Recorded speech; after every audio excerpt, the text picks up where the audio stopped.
Pay attention to the woman in the red cardigan, seen here on a grainy security camera. She is moving with a quiet purpose that is familiar to anyone who has ever loved a teacher or been one. Her name is Alara Vance. She is organizing stacks of student essays on the corner of her desk, her posture betraying the gentle fatigue of a long week. The timestamp in the bottom right corner of the screen reads 3:45 p.m., Friday, October 26, 2018. The camera is mounted high on a wall in the main corridor of Northwood High School, a place of learning, of youthful energy, of community. But on this day, its silent, digital eye is about to become the sole witness to the prelude of a tragedy. In the background, out of focus, another figure moves through the hallway. He pushes a wide dust mop with slow, methodical strokes, a familiar fixture in this environment. His name is Arthur Finch, the school's head custodian. He appears as much a part of the building as the lockers and the linoleum floors. He is invisible in his familiarity. Alara Vance has less than 1 hour to live. This is not merely the story of a senseless murder inside a place that should have been safe. This is a story about the insidious nature of misplaced trust. It is a story about the countless tiny red flags we are conditioned to ignore out of politeness or convenience. And it is a cautionary tale about how the one person everyone believed they knew was, in fact, a complete and terrifying stranger. To understand what happened in that empty school hallway, you first have to understand Alara Vance. She was not just a woman in a red cardigan. She was, by all accounts, a force of nature crammed into a 5-foot 4-inch frame, powered by caffeine and an unwavering belief in her students. At 38 years old, she taught 11th grade English, a subject she adored with an infectious passion. Her students remembered her not for the grammar lessons, but for the way she made Shakespeare feel like a modern soap opera, and John Steinbeck's characters feel like their own neighbours. She was the teacher who stayed late to help with college essays, the one who kept a stash of granola bars in her desk for kids who missed breakfast, the one whose classroom door was always open. Her life outside of Northwood High was a tapestry of normal joys and recent sorrows. She was the devoted mother to a 12-year-old daughter, Maya, a bright, funny girl who had inherited her mother's love for books. They were a team, navigating the world together with a bond that friends described as unbreakable. Their evenings were filled with homework at the kitchen table, terrible puns, and movie nights buried under a mountain of blankets. But there was a shadow in that otherwise bright life. Alara was newly single, navigating the awkward, painful aftermath of a divorce a year prior. It had been amicable, as far as divorces go, but it left her with a quiet loneliness she confessed only to her closest friends and her younger sister, Chloe. She was rebuilding, rediscovering who she was as an individual, not just as a wife or a mother. She was planning a trip to Italy for the next summer, a dream she was determined to make a reality. This vulnerability is not an excuse. It is not a justification for what was to come.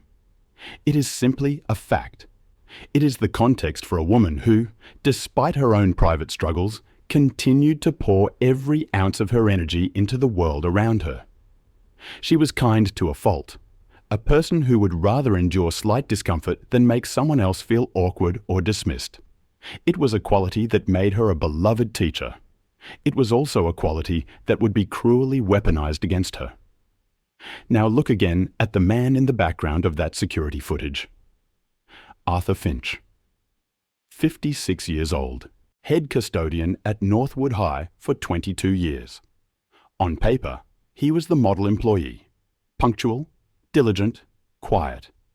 He was a constant, a piece of the school's institutional memory. He had seen principals come and go, watched thousands of students graduate. He was the man you handed your keys to without a second thought. Teachers described him as always there and helpful. He was the one who would appear as if by magic to fix a flickering light or help carry a heavy box of books. He knew the building's secrets, the sticky lock on the chemistry lab, the drafty window in the library, the precise location of every circuit breaker. He was trusted, implicitly, completely. His personal life was a blank slate to those around him. He was unmarried, had no children, and lived alone in a small, tidy house a few miles from the school. He never spoke of family or hobbies. His existence seemed to begin and end at the school doors. This lack of a personal narrative was not seen as strange. It was simply part of his persona as the quiet, solitary custodian. He was just Arthur. Reliable, harmless Arthur. Wrong. Beneath the placid surface of the helpful janitor, a toxic sludge of resentment and obsession had been churning for years. The real Arthur Finch was a man who felt profoundly invisible and deeply aggrieved. He saw the vibrant, chaotic life of the school not as a community he belonged to, but as a hierarchy that constantly reminded him of his lowly place within it. And the proof of this hidden world was meticulously documented, written in his own hand. After his arrest, investigators would uncover 2 decades worth of spiral-bound notebooks in his home. They were not simple diaries. They were ledgers of perceived slights. A student who failed to say thank you when he held a door. A teacher who casually asked him to clean up a coffee spill, her tone, in his mind, dripping with condescension. He recorded dates, times, and names. Each entry was a small, bitter deposit into a growing account of rage. The school administration had a file on him, but it was thin. Over the years, there had been a handful of minor complaints. A female gym teacher reported that he seemed to linger in the women's locker room after cleaning it. A cafeteria worker mentioned he would stare at her during lunch. Each incident was addressed with a brief, informal chat. Arthur would apologize, appear contrite, and explain it away as a misunderstanding. Since he was a long-term, otherwise reliable employee, the incidents were noted and forgotten. Systemic inertia had protected him. In the last 2 years of his journals, a new fixation emerged. Her name appeared more and more frequently. Elara Vance. At first, the entries were almost observational. He noted what she wore, who she talked to, the fact that she always smiled at him. But his interpretation of these benign interactions was deeply warped. Her kindness was not, in his mind, simple human decency. It was a signal. He wrote about how she was different from the other teachers, how she saw him. But his obsession was a volatile mixture of adoration and contempt. He simultaneously placed her on a pedestal and resented her for being up there. When he saw her laughing with male colleagues, his journal entries turned venomous. He wrote that she was a fraud, just like all the others, pretending to be nice while secretly looking down on him. He was particularly incensed by her divorce. In his twisted logic, her newfound single status meant she was available, and he felt he had put in the time by observing her, by being her silent, helpful guardian. He felt he was owed her attention, her affection. When she continued to offer him nothing more than the same polite, professional kindness she gave everyone, the pressure inside him began to build to a critical point. He decided she needed to be taught a lesson, a permanent one. And so we return to Friday, October 26th. The final bell had rung at 3:05 p.m. The halls, once a torrent of teenage energy, had slowed to a trickle of students heading to sports practice or after-school clubs. Elara Vance was in her classroom, determined to get through a stack of papers before heading home to Maya. She wanted the weekend to be completely free for her daughter. Her movements were routine. She put on some quiet music, brewed a cup of tea, and sat down at her desk. At 3:30 p.m., she sent a text to her sister Chloe. It read, "Drowning in essays about the Great Gatsby. Send chocolate or a raft. See you Sunday for brunch? Chloe replied moments later. Hang in there. Raft of chocolate on its way. Love you. It was the last message Elara would ever send. Meanwhile, Arthur Finch was also going about his routine, but with a chilling, hidden agenda. He emptied trash cans and swept floors, his movements taking him past Elara's classroom again and again. Security footage shows him glancing in her direction 4 times in a 15-minute period. He was not cleaning. He was waiting. He was watching the school empty out, his plans solidifying with each departing student and teacher. At 4:12 p.m., he made his move. He walked to a fire alarm pull station at the far end of the B wing, an area with no direct camera surveillance. He took a final look down the empty corridor. Then he pulled the lever. Screaming alarm blares. The effect was instantaneous. The serene quiet of the near-empty school was shattered by the piercing shriek of the alarm and the flash of strobe lights. The few remaining staff and students did exactly what they were trained to do. They evacuated. Footage from the main entrance camera shows a small, hurried trickle of people exiting the building.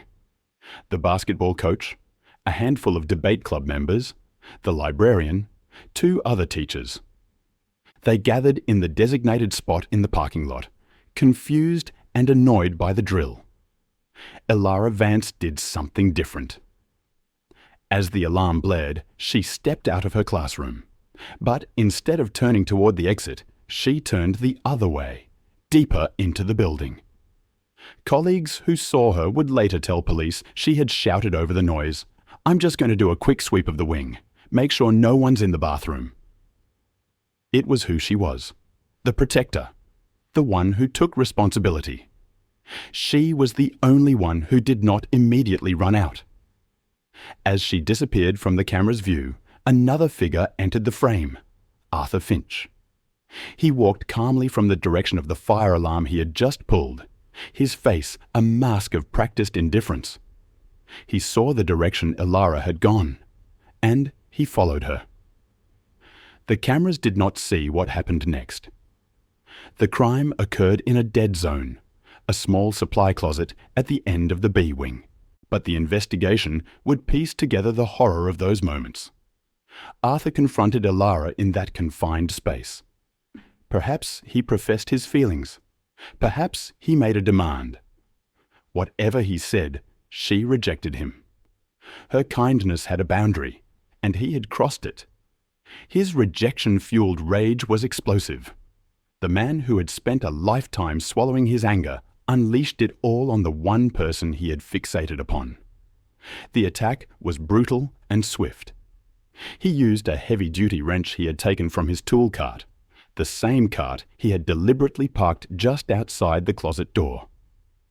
The alarm was still screaming, a soundtrack to murder that masked any sound she might have made. While Elara lay dead or dying on the floor of the supply closet, Arthur Finch's methodical planning continued. The alarm had served its purpose. It had cleared the building of witnesses and provided him with a window of chaos. Now he had to erase the crime. At 4:21 p.m., the fire department arrived, quickly determined it was a false alarm, and silenced the building. Staff were given the all-clear to briefly re-enter to collect their belongings. Security footage shows Arthur Finch mingling with the group in the parking lot, feigning the same confusion as everyone else. He was a wolf hiding in a flock of sheep. When a few teachers went back inside, he joined them. But while they grabbed their purses and car keys, he had a different task. He retrieved a large, wheeled garbage receptacle and took it to the B-wing closet. He placed Elara's body inside, covering it with discarded cardboard and trash bags he had staged there earlier in the day. He then used his janitorial supplies, bleach, industrial cleaners, to meticulously scrub the small space. He was an expert at making things disappear. He wheeled the heavy container not to the dumpster, but down to the school's basement. It was a labyrinthine space of boiler rooms and forgotten storage areas that few people ever entered. There, In a dark, earthen-floored utility crawl space, he disposed of her body, burying it in a shallow, hastily dug grave. He knew it would be days, if not weeks, before anyone would ever think to look there. By 5:30 p.m., Arthur Finch was clocking out for the day. He nodded to the evening security guard on his way out, just like any other Friday. He drove home, showered, and ate dinner. He had committed a monstrous act and then simply returned to the quiet emptiness of his life, confident he had executed the perfect crime. The first stirrings of panic began around 6 p.m. Maya, Alara's daughter, called her Aunt Chloe. "Mom's not home yet," she said, her voice tight with a worry that was unusual for her. "She's not answering her phone." Chloe immediately tried calling Alara. The calls went straight to voicemail. This was not like her. Alara was pathologically punctual and responsive, especially when it came to Maya. Chloe drove to the school. The building was dark and locked. Alara's car was still in the parking lot. A cold dread began to settle in Chloe's stomach. She called the police. The initial response was frustratingly dismissive. A 48-hour waiting period was standard for missing adults. The officer on the phone suggested that maybe, given her recent divorce, she had just decided to take a weekend for herself. "You don't understand," Chloe insisted, her voice cracking with desperation. She would never, ever do that to her daughter. Her car is there. Her purse is probably in her classroom. Something is wrong. She refused to be dismissed. Chloe became the advocate, the relentless engine of the investigation. She called every teacher in Alara's contact list. She pieced together the afternoon's timeline. It all ended with the fire alarm. Several people confirmed seeing Alara at school just before it went off. No one had seen her leave. Pressured by Chloe's persistence, the police department finally agreed to send a detective to the school the next morning, Saturday, to review the security footage with the principal. That was the moment the entire investigation shifted. They sat in the principal's office, watching the day's events unfold on a monitor. They saw Alara in her red cardigan. They saw Arthur Finch with his dust mop.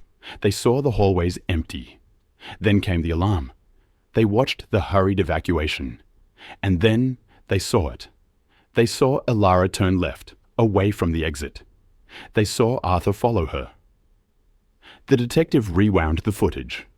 He watched it again. Then he fast-forwarded. He saw the fire department leave. He saw the small group of teachers, including Arthur, go back inside. And then he saw them exit a few minutes later. But Alara Vance was not among them. She never came out. The detective's focus narrowed instantly onto one person. Arthur Finch? Why did he follow her? Why did his story, when they brought him in for questioning later that day, fail to mention this? The interrogation was a masterclass in deceptive calm. Arthur sat across from two detectives, his hands resting gently on the table. He was the picture of a concerned, slightly bewildered employee. Yes, he remembered the fire alarm. A nuisance it was.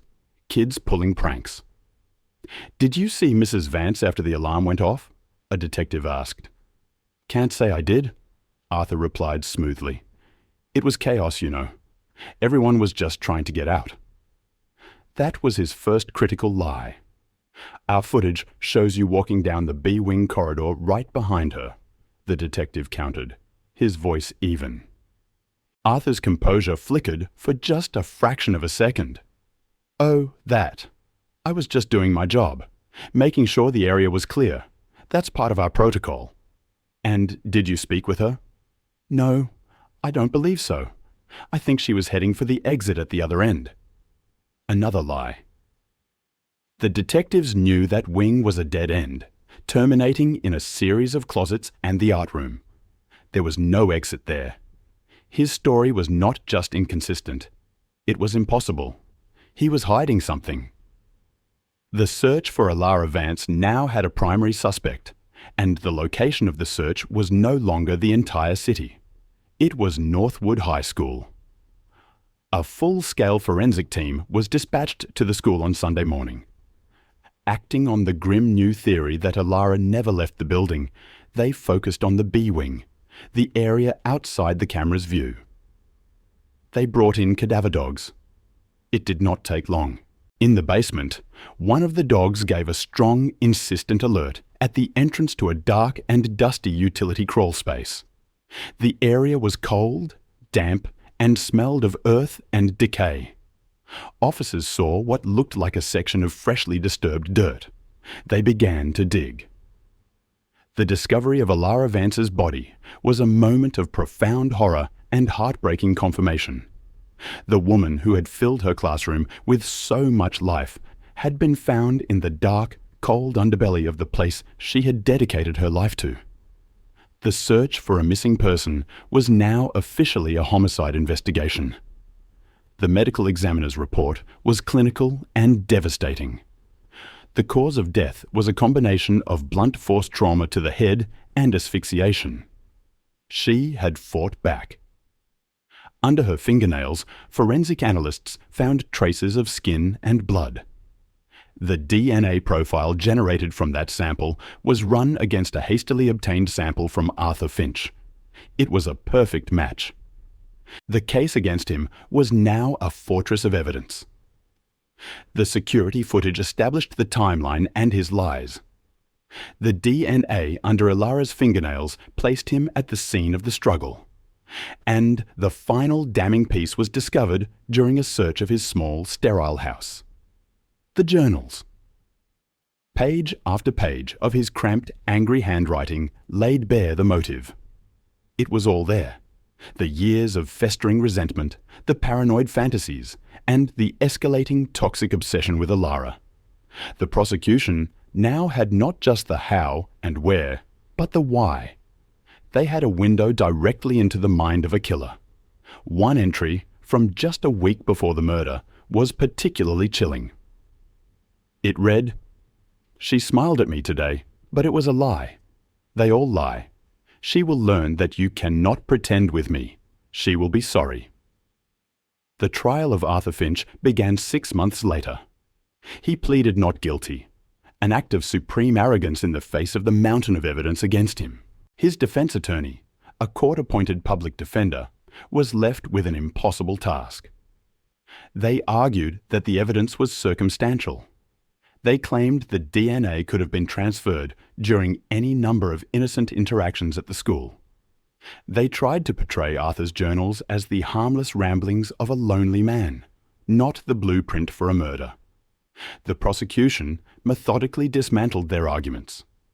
They put Alara's sister, Chloe, on the stand. Her testimony about Alara's character, her devotion to her daughter, and her final text message painted a powerful picture of the life that had been stolen. A junior janitor, a young man who had worked under Arthur for a year, provided key testimony about the weeks leading up to the murder.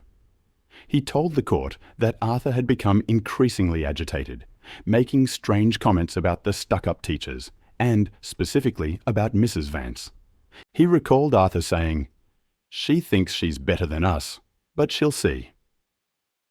At the time, he had dismissed it as idle complaining. In retrospect, it was a clear warning. But the most powerful moments of the trial came when the prosecutor read excerpts from Arthur's journals aloud to the jury. The courtroom was silent as Arthur's own words filled the space, revealing the cold, calculating hatred he had hidden behind a quiet facade for over 2 decades. As the words were read, Arthur Finch sat perfectly still, his face betraying no emotion. He looked not like a man on trial for his life, but like a man watching a boring movie. His lack of remorse was palpable. The jury deliberated for less than 4 hours. The verdict was read to a packed courtroom. On the charge of murder in the first degree, we the jury find the defendant, Arthur Finch, guilty. A wave of choked sobs and gasps of relief swept through the gallery, where Alara's family and friends were seated. Chloe buried her face in her hands. her body shaking with the release of months of tension and grief. Across the room, Arthur Finch did not react. He simply stared straight ahead, his expression unchanged, as if he were hearing the weather report.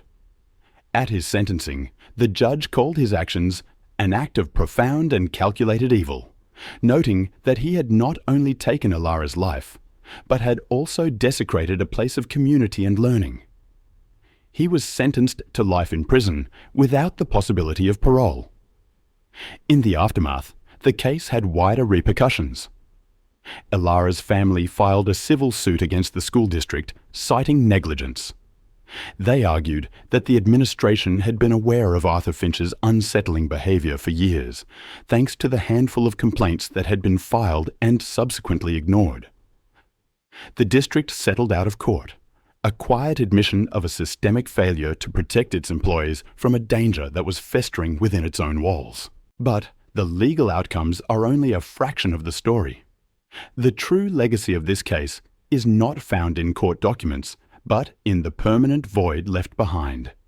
It is in a 12-year-old girl who had to grow up without her mother's guidance. It is in the students of Northwood High who had to learn a terrible lesson about the world that had nothing to do with literature.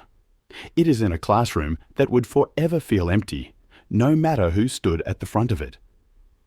This case forces us to confront an uncomfortable truth about trust.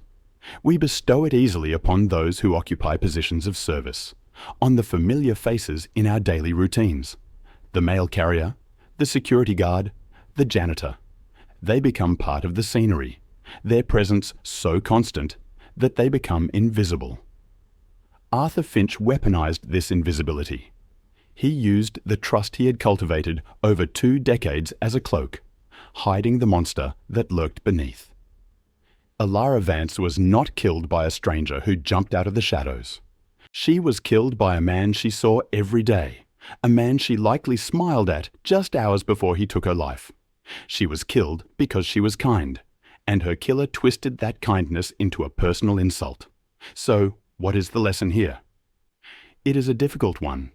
It is the grim reminder that evil does not always wear a frightening mask. Sometimes it wears a janitor's uniform.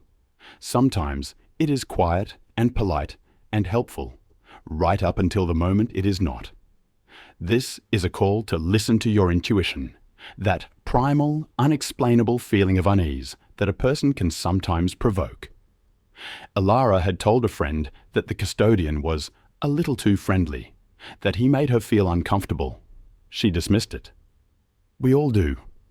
We are taught to be polite, to not make a scene, to give people the benefit of the doubt. But we must learn to honor that internal alarm bell with the same urgency as a real one. A moment of social awkwardness is a small price to pay for your own safety. The security cameras at Northwood High School recorded an evacuation. They captured the image of dozens of people doing the right thing, running away from a potential danger. But the most haunting part of the footage is not who you see, but who you do not. The story is in the empty space she left behind, in the one dedicated teacher who ran toward danger to protect others, and in the familiar monster who was waiting there to make sure she could never run out.